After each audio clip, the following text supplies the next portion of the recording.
Hello there, my name is Matthew Edward Karn.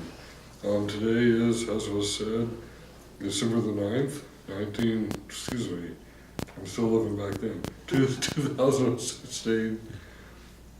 We're in Palmetto, Georgia, at the Baptist Church Halloween Manor, and my relationship to my partner is she's my questionnaire.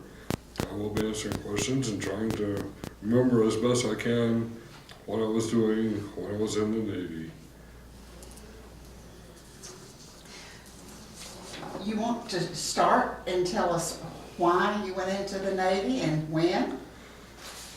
I've been trying to answer that myself. Well, I was just out of high school in San Antonio, Texas, and was I hadn't done this, what you're supposed to do is sit down and figure out what you want to do and how to get there, etc., etc., etc. So I thought I'd join the military. I tried out first of all for the Coast Guard, but apparently I'm partially colorblind in some colors, so they said, front door's over there. And it doesn't work in the Coast Guard. The Navy was okay though. I joined the Navy. My uncle and my father has both been in the Navy, and there's kind of a little bit of history there. Signed up for 2 years. Went to, San Diego, California. I will try to enunciate properly. San Diego, California is where the base was. Went to boot camp there, and got shipped out on a Westpac almost immediately. Went to Hawaii, Midway Island, over to the Philippines, from Singapore, part of Japan, and we're getting ready to head out towards Australia when I was flown back from the Philippines from a corps school. I was an acting corpsman for about a year, and then flew back for corps school and went to corps school there. And about that time, my 2 years were up. So I was faced with the decision: should I re-up? I probably would have gone first of all with the Marines, and then I had been asked about joining the SEALs, which is not usual. So if I had joined again, I would not be here today, probably. I would be somewhere else. But it was a pretty good time. Fortunately, there was no combat or anything. It was more of an ocean cruise, with the exception of having to be back on board at a certain time, and you can't do this, and all the rules that apply to that. But it was kind of a learning experience. What time frame was this? This was about 1978 through 80. Like I said, so I was signed up for 2 years, and I'm missing my benefits. Oh, No, he said, well, I don't want to be too sarcastic or facetious about it, because I just was. what exactly did you do in that 2 years? Well, I was functioning corpsman. Did anything, most anything what needed doing. Ran sick bay. Just kind of maintained my duty station, and everything, whatever needed doing, I did it. Can you remember something that was very funny or humorous during that period of time that you might want to share with us? I probably could if I wasn't in the middle of a siesta. Give me a moment, I'll think about it. Let's see.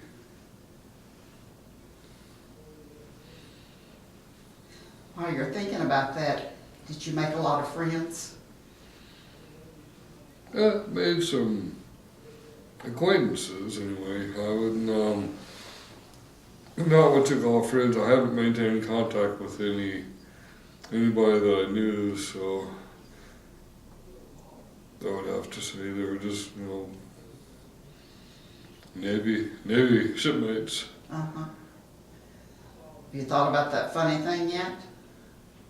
No, I think I've been trying to forget it for, Oh, for 20 years.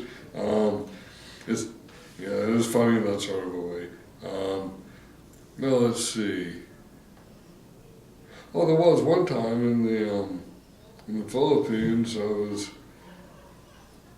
I'm not a bar hopper, but just because I was in the Navy, I went to a bar, and we got kind of time closing time, and this little girl asked me if I'd go home with her, and she gave a kind of wink, wink, nudge, nudge type of thing, and I said, sure, okay. So she led me to her home. I met her parents. We had a late dinner and everything. We talked a little bit and kind of reminisced. And she of course, thought it was going to be something totally different, but it wasn't. I controlled myself. My lower impulses didn't get the better of me, although that was kind of initially the purpose of that. But no wonder I didn't stay in the Navy. well, what about something that was just really a good thing? Maybe one of your jobs that you had? Or one of your bosses? A lot of things have been kind of trying to, I don't know, psychoanalysis, trying to figure out what I like to do, what I'm good at, find my place in life and all of that. Try a number of different things. A lot of what I've had trouble with is settling in on any one thing and focusing. I tend to kind of, What did you do when you left the service? well, for a while I took care of my folks' house. They had moved, had a pretty nice house in San Antonio.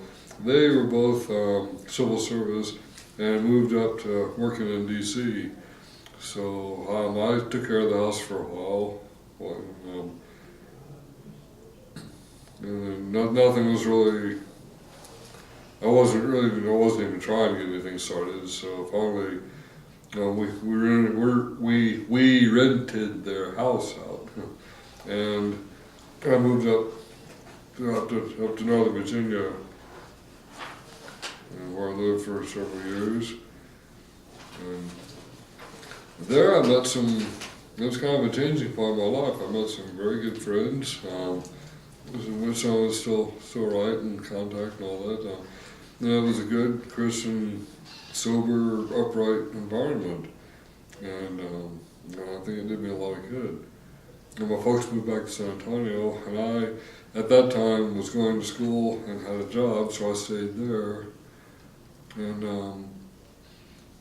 the job that I had, I kind of perforce had to move up to southern Maryland because of the location and everything, so I'm driving through DC all back and forth all the time. And it was there that on my way to work one morning, I was hit from behind on that Baltimore-Washington Parkway, and that snuffed my career there real quick. Almost snuffed me out too. My folks and I went up to this little country hospital in Greenbelt, Maryland, where I was taken, and we went up to talk to the EMS crew that just happened to drive up on the scene. And then they said if they had to wait much time, it would have been different. It would have been a much different story. They had the jaws of life, were able to get the car spread apart and everything got me, and I just barely made it. Sort of a life-changing event in your life. Yeah. Yeah, I've been trying to stay focused and purposeful and not drift around too much, just kind of. So did you leave Virginia and Maryland at that time? Yes, my folks had already moved back to San Antonio, and after I got out of the hospital in DC, I moved back to San Antonio, and they had got me a little house, which I was living in, when they had been considering, they had known for some time they were going to have to sell off their way too big house and retire somewhere. We looked at several places around Texas, and there's some nice places around there. But we had been up here several times. My older brother, and all the time that I was kind of flabberty-jipping around and everything, he was focused on getting a career and life and everything. And he had married a very sweet lady, and her grandfather was here at the Baptist Church in Manor, where we are now. And he was, let me get a thought organized. Coming up to visit Rob and Holly several times, and we'd come over here to visit Reverend Clarence Jett, her grandfather. And that was how they got acquainted with the manor, and became kind of a type of a situation. Where else to retire to? And so they moved here. And I, being not permanently located anywhere in particular, moved here with them as the aide de camp, Steve Dorr, whatever. And here I am. We're glad you're here in Georgia. You said you had a brother. Yes. Do you have other siblings? No, just the two of us, my older brother and I. We have, let's see now, I've got a lot of folks have died over the years. Let's see, I have a cousin, Chris. He was in the British Virgin Islands. He's since moved. I think he's now in Wimberley, Texas. I have to go check my records to keep track of everybody. My father died about 2 years ago. His mom and I, my older brother and his wife and their kids. Of course, my mom's folks, mom and dad, or grandma and grandpa, on my mother's side, the Kegel side, they both passed.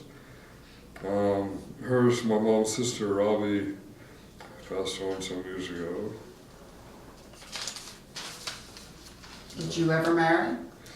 No. I either, depending on how you look at it, I either escaped it or Depending on how you look at it. depending on, never found the right person at the right place and time.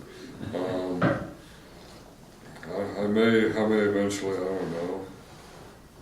Do you have nieces and nephews? Yes, I have two, oh my God, they're both 20 and 14 or something. No, I can't believe how much time has gone by. Rob and my older brother's wife, my little brothers and his wife's kids, David Olson and Christina. They're both pretty much living on their own now. Thinking back to growing up with your brother, how would you describe yourself as a child?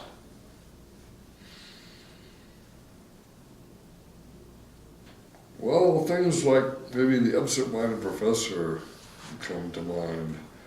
I was always thinking about things and looking and analyzing and figuring and all that, and sometimes not noticing so much what was right in front of my face. Were you happy? I think I was mostly happy. I wasn't, I wasn't as always, rolling laughter everywhere I went, but it was.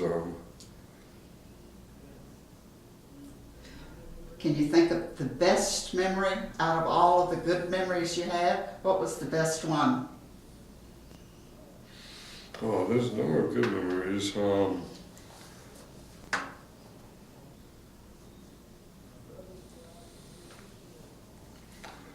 Let's see. I'm trying to remember whether there was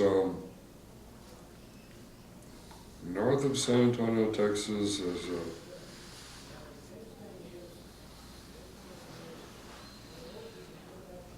it was a church retreat, youth retreat, and I was kind of